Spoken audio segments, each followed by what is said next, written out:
Porque usted puede saber mucha Biblia y no saber qué hacer con lo que sabe. Y usted puede ser muy buena persona, o usted no conoce a buenas personas que no son cristianos. Todos conocemos a gente muy buena. Pero entonces ser bueno no es suficiente y saber mucha Biblia no es suficiente, porque hay gente que sabe mucha Biblia, pero pasas un par de días con ellos y te das cuenta que solo eso, sabe Biblia, nada más. Y eso es muy común. Y hay otras personas que son muy buena gente. Quizás no saben tanta Biblia, pero no sé, hay algo natural en ellos y son gente muy, muy buena. ¿Necesitamos estas dos cosas nosotros? Claro. Yo como pastor tengo que pensar que a la hora de transmitirle a ustedes el discipulado, en las células, en la predicación, que usted sepa palabra, pero sepa aplicarla. Pero hay otra cosa. Y la tercera cosa es la responsabilidad de la iglesia en hacer que la gente, el pueblo, también crezca en relación con Dios. Relación con Dios es comunión con Él, es trato personal. Es tiempo con ese Dios que te creó y que te creó no para cualquier cosa o simplemente para ver qué tal te va en la vida y que te deja suelto y a ver qué haces y cómo te desenvuelves. No, Dios no nos creó para eso. Dios nos creó para tener una relación. Y cuando crea Adán y Eva, una de las cosas que se cuenta en la palabra es que Él los visitaba, Él andaba con ellos. Y todo eso se rompe el día que ellos decidieron hacer lo que Dios dijo que no había que hacer. En ese día se rompe la relación. Entonces, desde Adán se rompe algo entre el hombre y Dios y el hombre empieza a vivir solo. Empieza a vivir sin esa relación que Adán tenía. Adán vivió la segunda parte de su vida, ¿verdad? Sin esa relación que antes tenía porque se rompió. Así vivieron todos durante el Antiguo Testamento. Y excepto casos muy, muy concretos, muy puntuales, donde Dios y esos hombres, y ahora veremos algún versículo, tenían un trato especial, el resto no tenían la relación. No tenían la relación que hoy podemos tener con Él. Y que desde Jesús, cuando Él dice, yo edificaré mi iglesia, y cuando Él envía el Espíritu Santo y empieza algo nuevo en el hombre, en la historia del hombre empieza algo nuevo, ese algo nuevo es la libertad para comunicarme con Dios. De ahí que cuando en la Biblia se nos dice que Jesús muere en la cruz y expira, una de las cosas que pasó es que en el templo, ¿verdad? Aquello que separaba, era una cortina muy grande que separaba donde los sacerdotes hacían todas las cosas y separaban a un huerto pequeño donde estaba el arca o debía estar el arca y era la presencia de Dios. Nadie podía entrar ahí, solo el sumo sacerdote una vez al año. Nadie, era un lugar oscuro, ni para quitar el polvo, o sea, nadie podía entrar ahí. Entonces cuando Cristo muere, de repente esa cortina gruesa, así de gruesa, dice que se rompió de arriba a abajo. Y que Dios quitó el obstáculo. Y eso significaba, ahora el hombre tiene relación con Dios. Dios queriendo recuperar su relación con nosotros. Por eso cuando hablamos de orar, ¿de qué estamos hablando? Yo te hablo de orar dentro del marco de la relación. ¿Realmente oramos como Dios espera? Dios espera esa relación, porque para eso se rompió esa cortina. Para eso Jesús muere en la cruz, para eso viene el Espíritu Santo. O sea, todos esos planes que el Señor hace para recuperar la comunión entre Él y el pueblo y Él, realmente se está dando como Dios quiere y ahí es donde los quiero llevar. Y quiero que empecemos por algo que me sorprendió en estos días leyendo. Y quiero ir a Lucas capítulo 11, versículo 1. Entonces dice que cuando terminó, así que ellos se dan cuenta de que Jesús terminó. Por alguna cosa, alguna razón, lo ven que termina. Y entonces dice que inmediatamente uno de ellos se acercó, no dice su nombre, se acercó y le dijo, Señor, enséñanos a orar. Dice, como también Juan el Bautista, como también Juan enseñó a sus discípulos. Así que ellos son conscientes de que hay algo en la relación con Dios que les falta.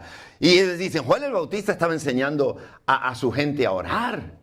Señor, ¿no nos podrías enseñar a nosotros igual que Juan le enseña a los suyos? Y ahí es cuando él entonces les enseña el Padre Nuestro. No como algo que hay que repetir tal cual.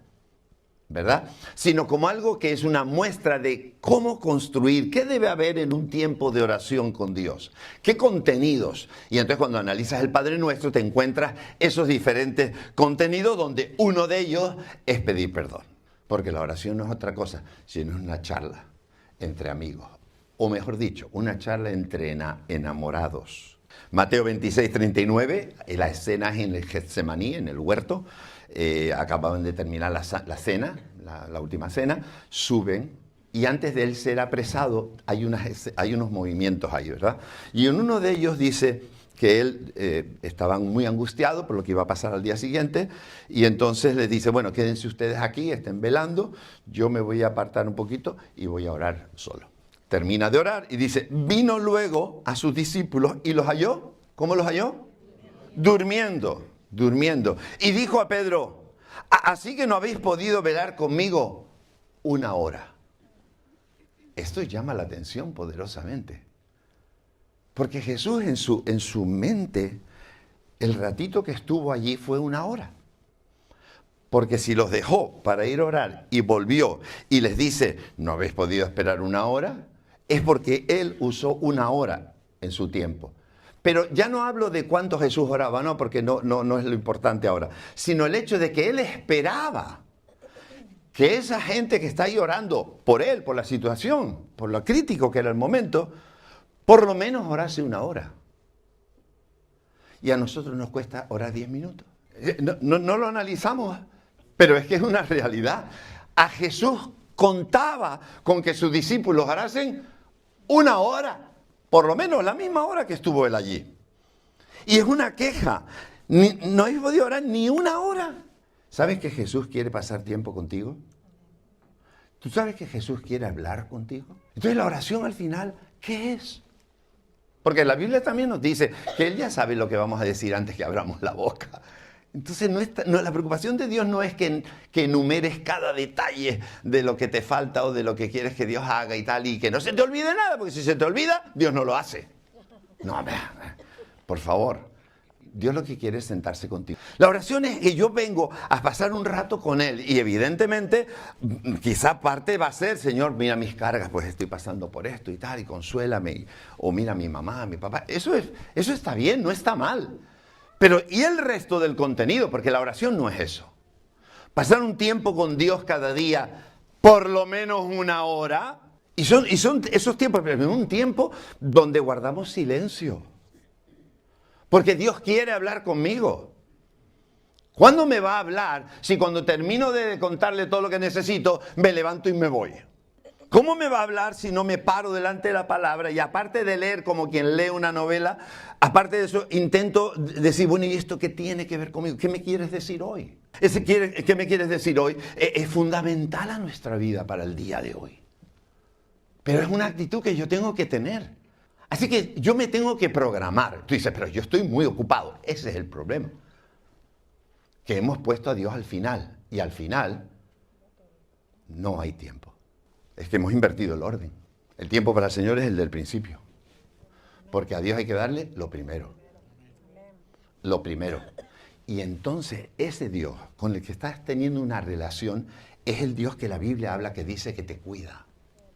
Es el que extiende sus alas y te cubre y te guarda seguro. Es el que te dice que es tu fortaleza. Torre fuerte es Jehová, ¿verdad? Y me cuida en mi vida. En la oración es interesante porque hay oración privada y oración en grupo.